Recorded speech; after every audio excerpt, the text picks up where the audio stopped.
Agrocampus Radio, Ciencia, Agro y Sociedad. El espacio institucional de la Facultad de Ciencias Agrarias que busca aportar a la discusión sobre territorios rurales, ruralidad y producción agraria.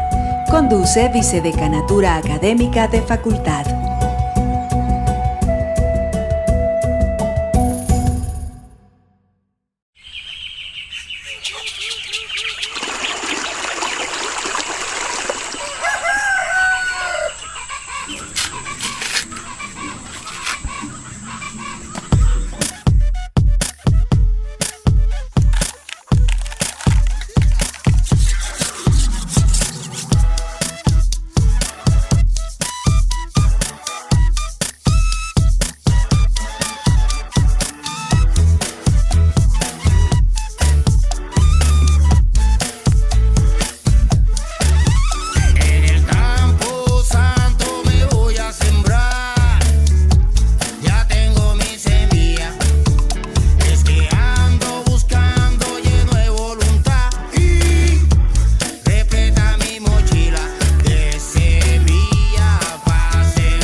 Para los oyentes de UN Radio, les damos la bienvenida a su programa Agrocampus, un espacio institucional de la Facultad de Ciencias Agrarias, el cual busca aportar a la discusión sobre la ruralidad, territorios rurales y la producción agraria. El tema que trataremos el día de hoy es semillas de identidad. Me complace presentar al conductor del programa, el profesor León Darío Vélez Vargas, y como invitados nos acompañan el ingeniero agrónomo Tarcisio Aguilar, coordinador de la Red Colombiana de Agricultura Biológica, RECAB, con amplia trayectoria en trabajos con comunidades rurales en el tema de agricultura ecológica, y también nos acompaña Melissa Gómez Gil, quien se está formando como promotora del sistema participativo de garantías de la calidad de semillas criollas y nativas. Les doy entonces la bienvenida y le entrego los micrófonos al profesor León Darío. Gracias, Vanessa, buenas noches a la audiencia, bienvenidos a otro programa más de Agrocampus Radio, el programa institucional de la Facultad de Ciencias Agrarias, hoy con un tema que nos toca en lo más profundo de nuestra agricultura, porque vamos a hablar de las simientes, la base de lo que ha sido nuestra soberanía y seguridad alimentaria, que son nuestras semillas. Actualmente en el mundo hay una batalla entre las transnacionales para dominar y controlar todo lo que tenga que ver con semillas. Entonces, hablar de este tema de identidad es hablar también de una independencia productiva por la soberanía y la seguridad alimentaria. Y tenemos a dos personas conocedoras del tema, una de ellas más joven, y Melissa, y Tarcisio, diríamos que arrancó desde los años 90 con todo este movimiento que ya se venía gestando en los 80, pero que toma mucha fuerza en los 90. Ellos nos contarán pues de qué trata eso. Lo primero es entonces saludar a nuestros invitados. Empecemos por Melissa. Saluda a la audiencia, por favor. Muy buenas noches para todos. Y Tarcisio. Bueno, les damos pues una bienvenida y esperamos que lo que vamos a compartir esta noche con ustedes pues sirva dentro de los procesos de reflexiones que ustedes vienen haciendo en sus territorios. Tarcisio, ¿cómo llegaste a estos temas? Yo te conozco pues hace rato. Hay que decir que Tarcisio es egresado de nuestra facultad, que nos hace quedar muy bien en todas partes del mundo, porque él ha tenido pues que participar en muchos eventos internacionales sobre el tema, y es un orgullo para nuestra facultad tener egresados de esta calidad. Creo que llegaste desde estudiante, o ¿cómo fue la llegada a este tema? Sí, la llegada a este tema y el trabajo de la ruralidad comienza pues en los primeros semestres de agronomía y posteriormente con un profesor, Fernando Alviar, quien convoca a un grupo de estudiantes y en conjunto organizamos un grupo acá en la facultad que se llamó Grupo de Trabajo Agrario y Popular, GRUTAP, que tenía bajo una intención de poder mirar desde la ruralidad qué es lo que nosotros podríamos hacer como estudiantes en ese momento de la universidad, pero qué era lo que íbamos a hacer en el futuro. Entonces desde ahí comenzó nuestro trabajo de muchos de nosotros en el tema de la ruralidad. Si bien el profesor Alvear acompañaba al grupo, el grupo era muy autónomo de ustedes los estudiantes para fijar los temas, para trabajarlos, la orientación que le daban. Es decir, es lo que hoy diríamos emprendedores. Sí, nosotros teníamos como ese asunto cuando decíamos, estamos viendo unas cosas en las clases que no le veíamos la aplicación. Entonces con Fernando discutíamos cómo desde la administración, cómo desde la química, cómo desde la física, eso lo vamos a aplicar y lo vamos a hacer en las fincas que queríamos trabajar. Pero también en ese momento la universidad estaba pensando en dos cosas muy importantes, que era la extensión rural y también los procesos de investigación. Entonces casi todos los que estudiamos en esa época pues teníamos esos dos enfoques y nosotros empezamos a buscar en las distintas comunidades cómo poder aportar desde nosotros como estudiantes a los procesos reales que había en ese momento en las fincas. Y ya sales de la universidad y cómo te vinculas entonces a todo este trabajo que hoy se está cosechando, porque todavía falta mucho, pero que digamos ya ocupa un espacio importante dentro de las instituciones y dentro de la sociedad y es reconocido a nivel nacional e internacional, a diferencia de lo que pasaba en esa época. Sí, fue una cosa muy grata. Bueno, lo primero que hice yo fue buscarme un trabajo que me permitiera salir de Antioquia para conocer una ruralidad distinta a la de Antioquia, que era la que habíamos aprendido acá en la universidad. Segundo, no estar en el contexto ni con los amigos ni con la familia para poder probar si éramos capaces de defendernos ya en ese asunto. Y recuerdo que pues cuando estábamos terminando la carrera, pues empezó la era de los computadores y mi hermano menor me transcribió un libro de control biológico. Y entonces el libro de control biológico yo me lo llevé, yo trabajaba en el Quindío y había solo de todos los que trabajamos en Federación de Cafeteros en esa zona, otra persona interesada en ese asunto. Y entonces nos llevamos el libro y durante esos 2 años el libro un mes lo tenía yo y otro mes lo tenía ella. Y nos la pasábamos ahí, cada vez que encontramos discutíamos ese asunto de qué era eso distinto que teníamos que hacer. Posteriormente de Federación, entonces yo me articulo ya acá en Antioquia con la Corporación Penca de Sábila, que a su vez estaba articulada a la Red Colombiana de Agricultura Biológica. Y desde ahí entonces inicia todo el proceso de empezar a fortalecer todo el trabajo de los productores bajo 2 énfasis principales, uno que tenía que ver con el mercado ecológico, pero el otro también los procesos de formación y capacitación en agroecología. Estamos hablando para la época del año 90-91, en el cual nacen estos movimientos, nace la RECAP en Colombia, pero también nace el movimiento agroecológico Maela a nivel de América Latina y ya por ahí en los años 95 pues yo me articulo a los 2 procesos y desde ahí sigo caminando en ambos procesos. Muy bien, Tarcisio. Y Melissa, con doble S, cuéntenos cómo llega a trabajar en este tema. Bueno, pues primero fue un interés propio por la siembra, por tener también la huerta en la casa, entonces creo que de eso partió el interés por trabajar con las comunidades y de poder también apostarle a hacer proyectos de desarrollo territorial y rural, pues entendiendo también las dificultades que tienen las personas en los territorios. También fue como empezando entonces con un proceso de educación ambiental que se hacía en unas veredas aquí en Antioquia con niños, en las instituciones educativas en las veredas, en las que los niños incluso pues tenían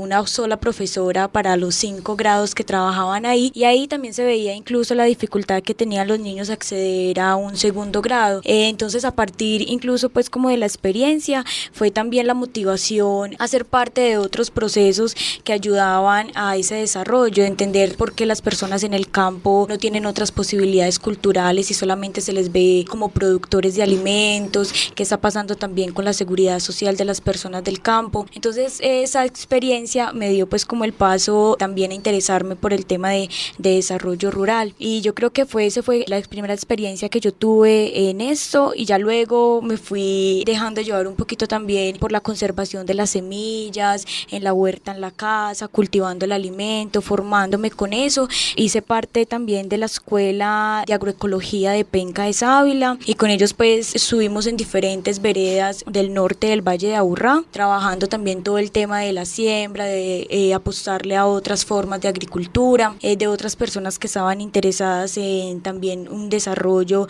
en cuanto al trabajo de mujeres, en cuanto al trabajo de juventudes, en la conservación de la biodiversidad, de los bosques, del agua de su territorio. Y bueno, y pues y finalmente también con este recorrido hago parte del movimiento Agroecológico de América Latina y el Caribe, que hicimos pues como parte por una escuela que tiene la AELA, que es la Escuela Continental de Formación Política.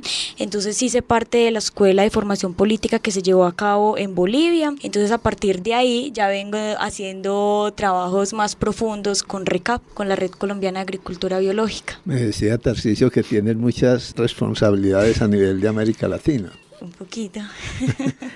No, de verdad que le da una alegría de verte, Melissa, por tu juventud y ver que este es un tema no solamente de la gente mayor, que ya vemos el mundo con mucha preocupación, y tener la juventud ya no mirando el mundo con preocupación, sino con mucha esperanza. Entonces, da mucha alegría pues que hayas venido, aceptado la invitación y que estés aquí. Muchas gracias a ustedes.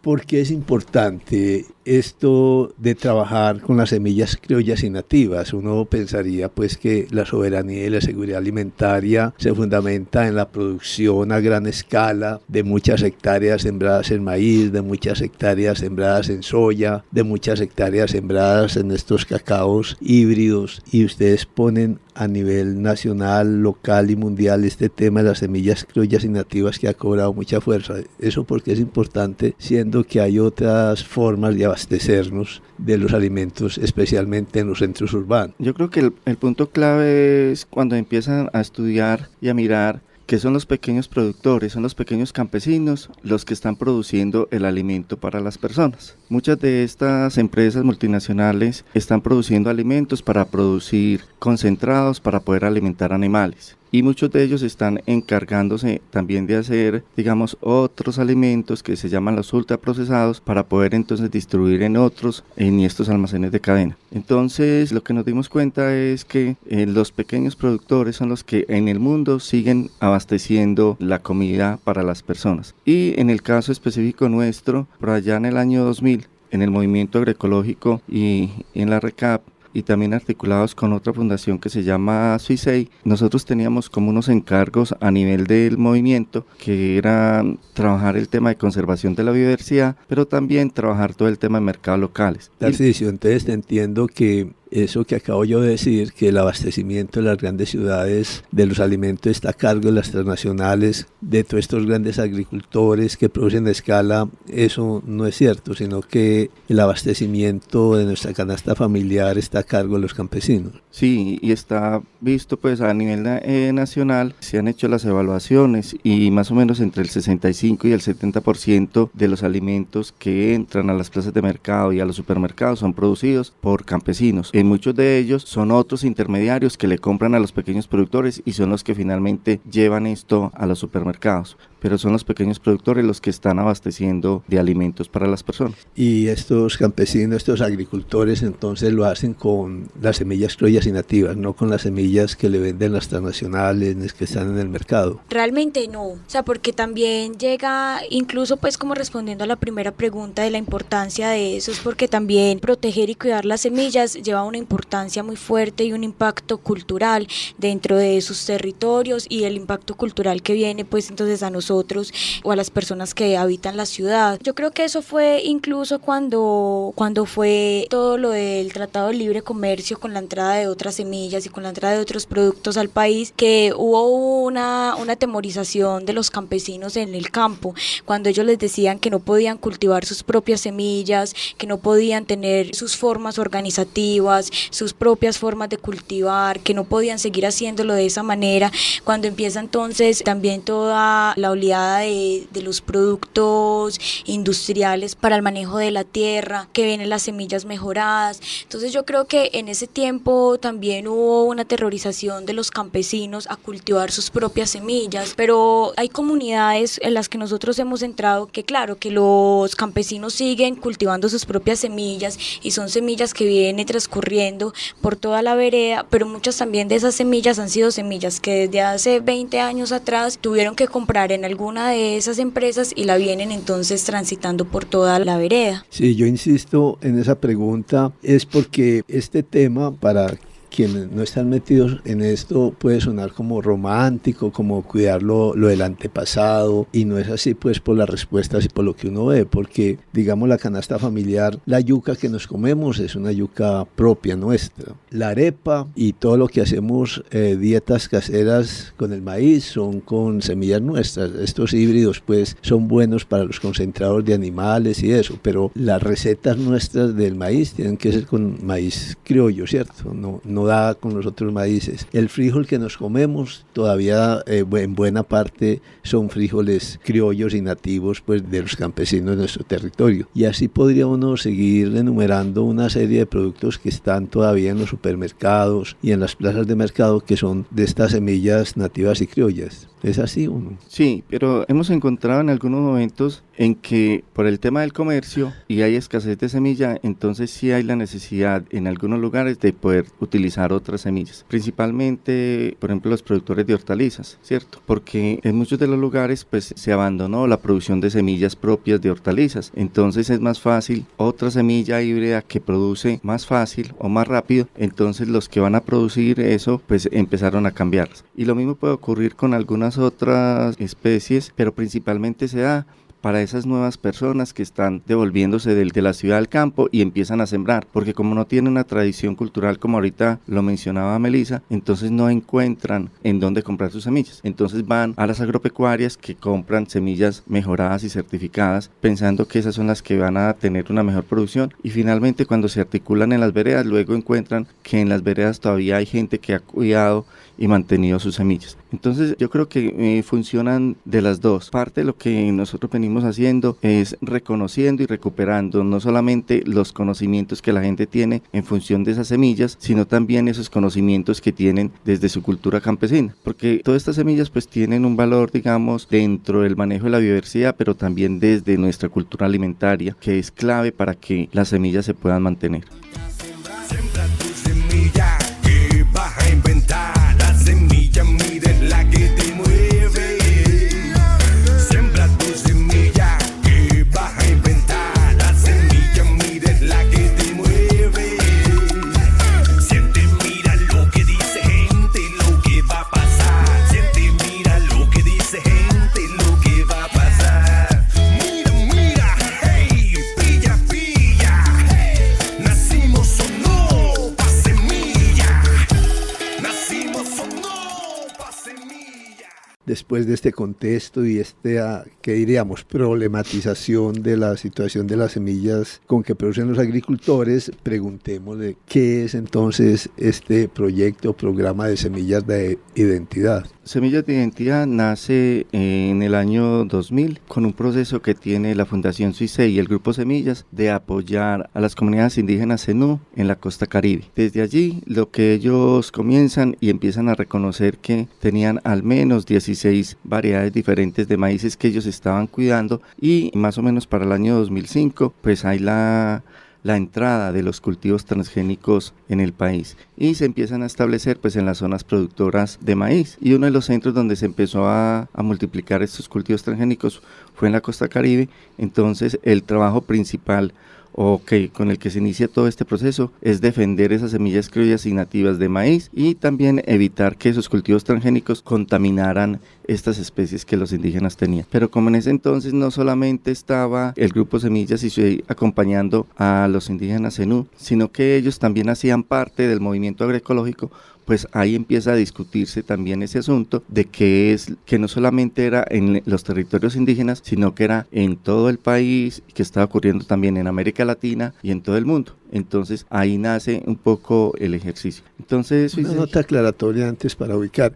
Suisei, con ellos empieza este programa, que brevemente, ¿qué es Suisei para que la audiencia ubique? Suisei es la Fundación Suiza para el Desarrollo.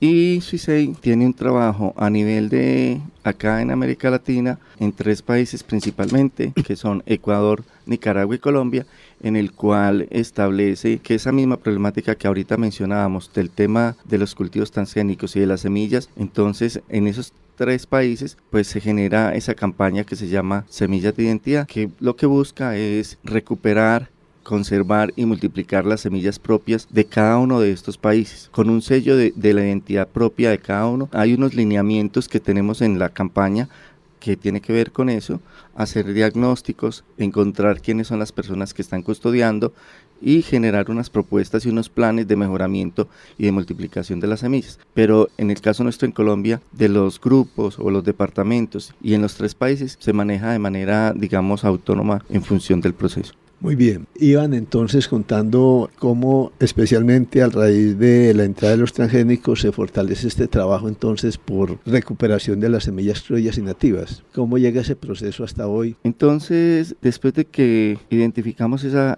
problemática, SUICEI es en este momento y desde los inicios dentro del movimiento agroecológico la encargada de dinamizar todo el tema de biodiversidad y defensa del territorio. Y nosotros desde RECAP pues tenemos desde los inicios también una tarea dentro del movimiento que es fortalecer todo el tema de los mercados locales, pensando en la construcción de las economías solidarias y una manera de garantizar eso que hacemos a través de un sistema participativo de garantía. ¿De garantías de qué? De la calidad. Ahorita vamos a hablar un poquito más de eso, sino que entonces al juntarnos desde la parte de mercados, entonces lo que estábamos buscando era, bueno, cómo promover los mercados, cómo aumentar las siembras, pero no encontrábamos semillas. Y desde el lado de la diversidad estábamos pensando en conservar, entonces lo que hacemos, no solamente hay que recuperar para conservar, sino para que también se pueda usar. Entonces desde ahí se inicia, digamos, esa articulación y ese proyecto. Entonces lo que se hace a través de la campaña es empezar a identificar organizaciones y redes a nivel del país que están trabajando sobre el tema. Y lo que ha hecho SUICEI durante todos estos años es fortalecer el trabajo de las organizaciones en función de eso, de construir redes y construir entonces procesos de investigación y procesos de multiplicación de las semillas, teniendo como la prioridad en el caso de la campaña son semillas alimentarias, porque va desde el trasfondo de nuestro proceso es poder garantizar una alimentación sana y adecuada para las poblaciones rurales y urbanas en Colombia. ¿Y por qué ese nombre, Semillas de Identidad? No, es semillas de identidad es porque, y nuestro logo es primero una mujer, que es la que está recuperando, porque es sabido que las mujeres se han ocupado de esta tarea de recuperar, conservar, de transportar las semillas y de mantener esta cultura alimentaria. Y la identidad tiene que ver con que son semillas propias y que las semillas no solo son un tema de lo alimentario, sino que conservan una cultura y que detrás de cada una de las semillas hay todo un proceso y un legado cultural que es la que nos permite permanecer en un territorio.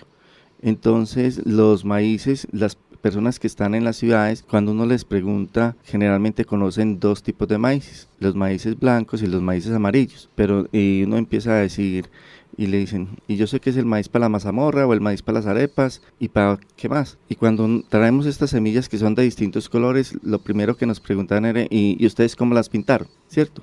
Entonces lo que decimos es que dentro del comercio, como lo que se busca es estandarizar, entonces lo que generalmente la gente encuentra son los maíces amarillos y blancos, porque a la industria le interesa es producir harinas y cosas para los animales, no para las personas. Entonces nosotros lo que hacemos con esto es poder ver que cada uno de los maíces tiene detrás de ella una receta y tiene un alimento distinto que tiene que ver con la cultura de los pueblos, pues principalmente de América si hablamos del maíz. Entonces por eso es semilla de identidad, porque es la identidad de un pueblo que está detrás de esa semilla que estamos custodiando. ¿A dónde llegamos entonces? Llegamos al sistema participativo de garantías de la calidad de semillas criollas y nativas para las casas comunitarias de semilla en Colombia. Eso es todo un proyecto que ustedes están ejecutando. Sí, ese es un trabajo que nosotros iniciamos hace ya más de 5 años. Tomamos como base un trabajo que ya RECAP había hecho acá en Antioquia para crear un sistema para poder garantizar la producción ecológica. Un sistema participativo de garantía es una herramienta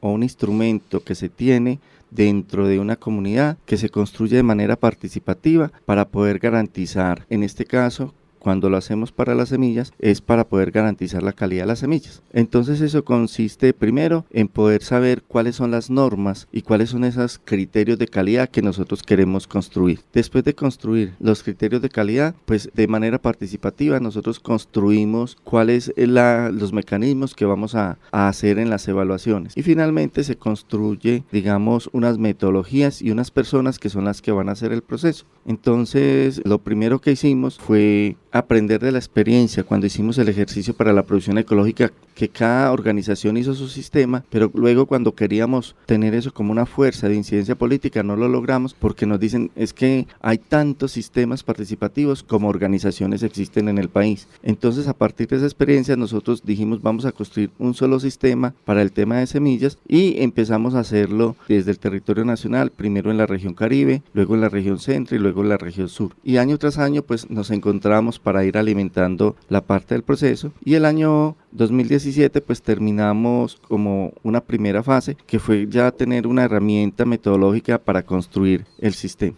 ¿Cómo lo ve, Melissa? Muy bien, ya Tarcisio dio una explicación muy clara de lo que es el sistema. Sin embargo, pues el sistema también se crea como un soporte de confianza que le da tanto a las personas que están comprando estas semillas, porque como tiene todo un sistema y toda una instrumentación que lleva desde el productor hasta la cosecha, hasta ya luego llegar a la casa de semillas, que es lo que garantiza que la semilla sí te germine, que cuál es el grado de pureza de la semilla, que todo ese proceso se hace o en las fincas o finalmente se debe hacer en la casa de semillas, que es garantizar entonces la calidad de las semillas que pasan por las casas comunitarias de semillas. Entonces funcionaría más que todo como un aval de confianza. Nacimos o no pa' semillas.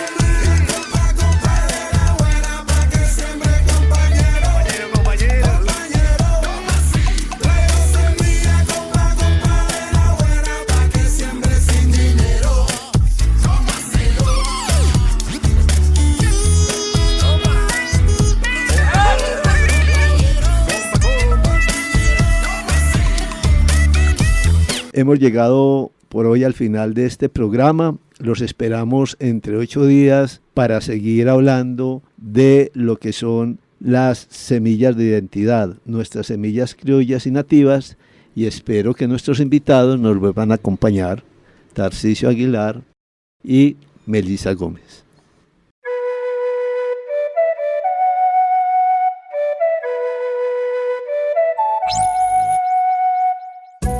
Agrocampus Radio, Ciencia, Agro y Sociedad. El espacio institucional de la Facultad de Ciencias Agrarias que busca aportar a la discusión sobre territorios rurales, ruralidad y producción agraria. Conduce Vicedecanatura Académica de Facultad.